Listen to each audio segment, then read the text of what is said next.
Ok, l'heure est grave, j'ai été attaqué pour ma vidéo précédente par Régel Gorilla et Antoine Goya. Oh lolo. Comment je vais faire pour répondre à ces deux goats? Ça va être tellement difficile, non.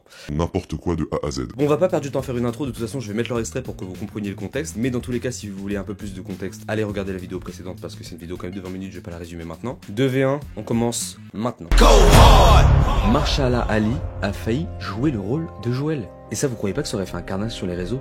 Mahershala Ali se serait fait harceler, complètement détruire. Mahershala Ali, 2 Oscars. Tu penses qu'il a pas déjà été harcelé parce qu'il était noir toute sa vie? Parce qu'il a pas eu de rôle toute sa vie? Alors, aucun rapport avec ces deux Oscars, je suis juste en train de préciser que Neil Druckmann, donc le créateur du jeu, le créateur du Joël d'origine qu'on connaît, a voulu pour l'adaptation HBO prendre un acteur noir, donc Mahershala Ali, qui est opposé au chara-design de base, en connaissance de cause que les gens sont extrêmement attachés au chara-design de base de Joël. Il savait que ça allait créer un bad buzz, du harcèlement sur les réseaux, que ça allait forcément mal tourner, donc je questionne le pourquoi du comment il fait ça au lieu de tout simplement prendre un acteur qui ressemble à Joel Miller du jeu. Et tout ce que tu réponds c'est, ben alors, il a déjà subi du racisme toute sa vie, quoi. Non? Oui, peut-être, oui, mais ça justifie de s'en reprendre une couche?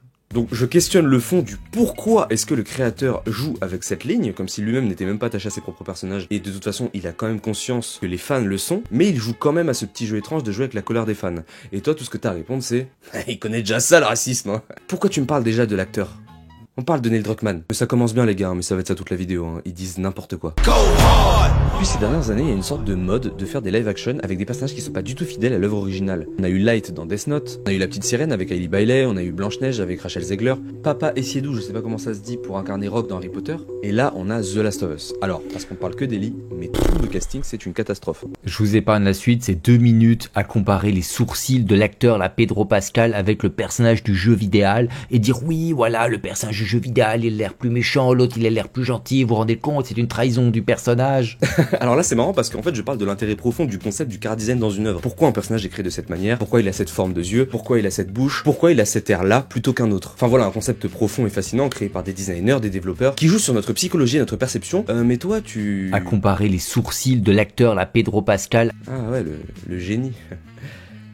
Antoine Goya. Bon, je tiens quand même à préciser que Goya est connu aussi pour dire que le jeu vidéo n'est pas un art qui ne mérite pas ce titre. Ça expliquerait peut-être pourquoi aussi il prend pas du tout au sérieux le concept du chara-design dans une œuvre. La question n'est pas pourquoi est-ce que le jeu vidéo ne serait pas un art, la question c'est pourquoi est-ce que le jeu vidéo serait un art. Est-ce que tu considères le Monopoly comme une forme d'art? Non, personne ne considère le Monopoly comme une forme d'art, c'est un jeu. Pourquoi est-ce qu'un jeu, à partir du moment où il se passe sur ta télé, et il deviendrait une forme d'art? Franchement, vous abusez à vouloir défendre le jeu vidéo comme étant de l'art. J'ai lu Kant, monsieur. Immanuel Kant.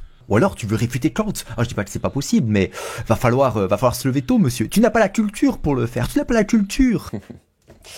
Belle barbe, va. Bon, là faites attention parce qu'ils vont utiliser le même argument de merde, ce qui va grandement m'arranger pour leur répondre en même temps. Au fait, qu'est-ce que vous comprenez pas dans le délire d'adaptation? En fait, il y a des gens, ils ont tellement peu de références culturelles que lorsqu'en fait on adapte une œuvre qu'ils aiment bien sur un autre support, qu'ils sont persuadés que l'adaptation doit être totalement fidèle. Alors qu'en fait, pas du tout. On s'en fout.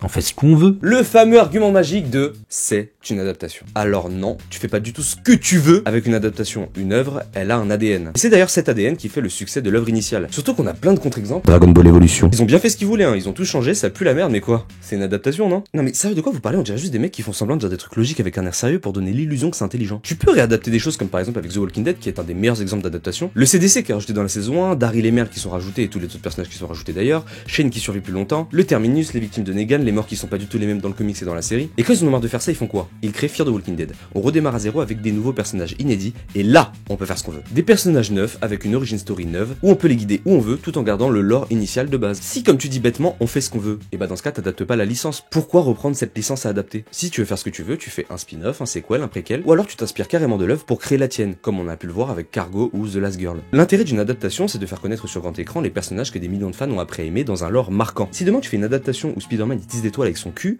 bah on remettra ton on fait ce qu'on veut au centre du débat, hein. Et qu'on ne sorte pas l'argument de non mais les adaptations c'est pas pour les fans, c'est pour faire découvrir au nouveau. Ah bon? Alors pourquoi il y a 1000 clins d'œil au jeu? Pourquoi la plupart des plans c'est du plan par plan des cinématiques? Il y a des dialogues, c'est limite des easter eggs. Il y a des épisodes spéciaux d'une heure sur des personnages secondaires du jeu ou du DLC. Bon, argument de merde suivant s'il vous plaît.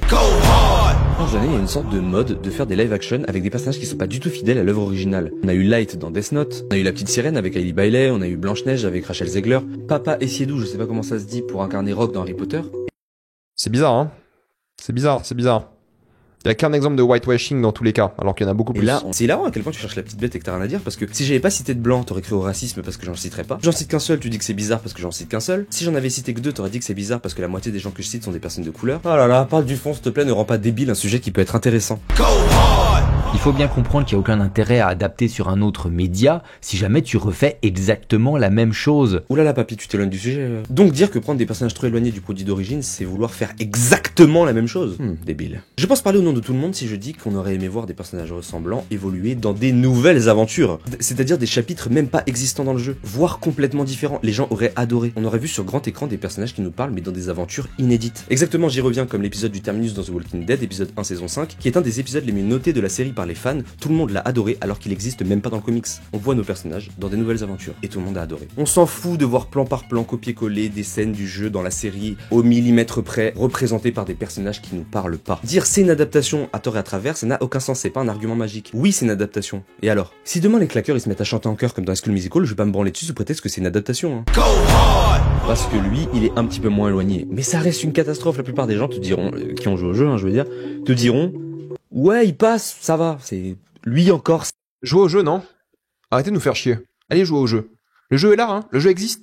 Arrêtez de nous casser les couilles. Dans le cas de The Last of Us, si tu veux revoir le jeu vidéal, ben joue au jeu vidéal en fait. C'est mieux, non? Ça me semble cohérent. Toi, ça te semble pas cohérent? Ah là là, vous êtes toujours aussi profond, intelligent vous deux. Hein. Donc si t'as quelque chose à redire sur les films tirés des romans de Stephen King, bah casse pas les couilles, va lire les livres. Si t'as quelque chose à redire sur les films Harry Potter, casse pas les couilles, va lire les livres. Si t'as quelque chose à redire sur les films du MCU, bah casse pas les couilles, va lire les comics. Et si t'as quelque chose à redire sur Arcane, casse pas les couilles, va jouer au jeu.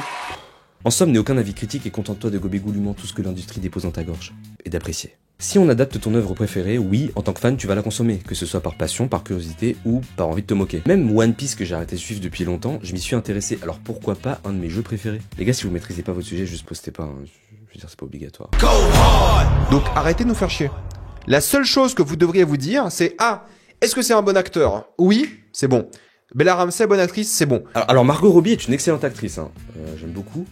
Mais pour jouer Batman, tu vois, non. Le physique compte des fois. Souvent. Si Django était joué par Pierre Ninet, ce serait pas le même film. Bon, bien sûr que je caricature l'argument, hein. Il y a un contexte historique pour Django, hein, c'est juste pour me rabaisser à leur niveau, mais c'est juste pour déconstruire cet argument bien pensant que le physique ne compte pas, il y a que les compétences, etc. C'est juste évidemment faux. D'autant plus dans ce contexte avec The Last of Us, où c'est la reproduction d'un personnage marquant de la pop culture. Et c'est pour ça que lorsqu'on adapte des BD de Frank Miller, genre Sin City ou 300, et qu'on va s'amuser à reproduire les cases de la bande dessinée en film, bon bah c'est un travail paresseux. Le mec s'est pas foulé. La BD est déjà très cinégénique, et donc le mec il va décalquer, mais ça n'a strictement aucun intérêt. C'est nul. Ah bah oui, c'est exactement ce que je disais, que The Last of Us fait exactement ça du plan par plan pour faire plaisir aux fans, et que j'aurais préféré les voir dans des nouvelles aventures qui existent même pas dans le jeu, du moment que les personnages sont fidèles, physique et personnalité. Mais comme t'as juste envie de t'écouter parler, bah t'as appuyé sur poster. Embarrassant. Les seuls soucis de Last of Us ne sont pas liés au casting. Le casting est excellent. Alors je sais pas d'où tu tires ça, parce que s'il y a bien un truc qui divise parmi les millions de fans de la série, c'est bien le casting. Et sur n'importe quelle critique, hein, forum, tweet, story, vidéo YouTube, mais bon, comme Roger le gorille l'a dit. Donc ça, c'est vraiment ne rien y connaître au principe d'art, d'adaptation. Et pourquoi vous gueulez là? Parce qu'en fait, vous avez joué au jeu. Mais quand il y a à chaque fois des films qui sont adaptés de bouquins que vous avez pas lus, vous vous en battez les reins. Oui, parce que je les ai pas lus en fait. Enfin, je veux dire, là c'est même plus un débat intelligible, il fait exprès, non? Mais cet argument aussi il est débile parce que tu compares ça avec des livres, sauf que dans un livre, le chara-design des personnages il est que décrit, donc on peut que l'imaginer. Donc quand un réalisateur va nous imposer un casting, bah, ça va être moins choquant parce que ça va jouer sur moins de détails. Là on parle de The Last of Us, une œuvre qui est déjà littéralement très cinématographique. Les cinématiques sont étudiées comme pour être le visionnage d'un film. Les personnages ont déjà un chara-design très précis dans des cinématiques super réalistes. Donc oui, le résultat en termes d'attente sera bien plus différent au moment de l'annonce qu'un bouquin. J'ai l'impression de débattre avec Titeuf. Une adaptation est forcément une réécriture, forcément on change des choses, sinon elle n'a aucun intérêt. Pourquoi maintenant tu me parles d'écriture ou de réécriture alors qu'on parlait du casting? Moi je suis pour que mes personnages préférés soient dans des nouveaux chapitres réécrits, même inventés. Je suis parti sur un autre débat là, mon très cher hipster. On recentre. Bah imaginez comment gueulent les gens à chaque fois qu'ils ont une adaptation livre. Mais non, les gens qui aiment des livres et ont vu des adaptations, ils comprennent que c'est une adaptation, que ça va trahir, ça va changer. Oh. Mais ça c'est pareil, c'est juste ouvertement faux. On a tous connu au moins 3 personnes différentes qui après avoir vu les films Harry Potter nous disaient moi je préfère les livres. Et c'est pareil avec 50 nuances degrés, Twilight, Eragon, World War Z. Qu'est-ce qu'ils racontent? Tu Tu parles vraiment au hasard là, frérot. D'Antigone de Sophocle jusqu'à Antigone d'Anouilh, et qui sont toutes intéressantes, où il y a toutes des choses qui sont proposées. Mais Bon là, il veut juste se branler en montrant qu'il a lu, hein. Ça a pas d'intérêt. Même si c'est hyper pas fidèle, si c'est bien, on s'en branle. C'est ça la vérité. Mais parle pour toi, connard. C'est justement parce que c'est mal adapté que c'est pas bien. T'as pas compris là, t'es pas dans le bon ordre. Si demain je lis un roman de 800 pages de science-fiction avec des dragons, des voitures volantes, un monde super futuriste et magique avec des créatures de tous les côtés, et qu'on me fait une adaptation au cinéma avec des personnages pas fidèles qui ont rien à voir et qui travaillent à la poste, mais attention, un bon film de poste, hein, avec des lettres et tout, bah j'aurais trop la haine que ce soit ça l'adaptation de mon œuvre préférée.